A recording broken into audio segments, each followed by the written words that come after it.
when you look at all these communities, we're an old city, and there's 52 great communities. And the nice thing about doing all the community stuff that I do is that you get to know those leaders, and everybody thinks that their community is the best community in Cincinnati. The other thing that you recognize is that in every community you have small privately held businesses, whether it's a minority base, whether it's a woman-owned, whether it's African American, whether it's one individual. They're small businesses. To me, those are the heart and soul of what our city is. That's the heart and soul of a neighborhood. They're the ones that are vested, they have vested interests, they pick that neighborhood for a reason. We as a city, I don't think, embrace that.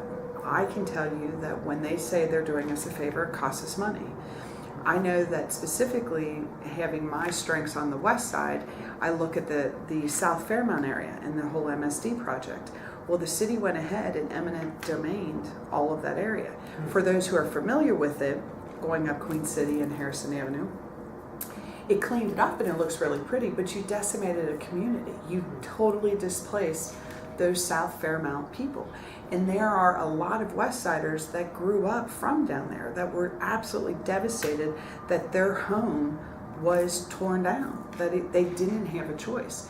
The same thing now, the communities or the businesses are now being eminent domained and asked to move. Well, that's great, except how many businesses have they maintained or retained in the city? I can personally tell you, there are those who opted to, you know what, we've been in business, I'm just going to stop. I'm not going to mess with the city anymore. I know there are those that moved outside the city because they were tired of dealing with it.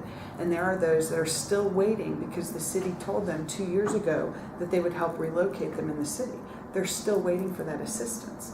You know, they're running their businesses. They don't have time.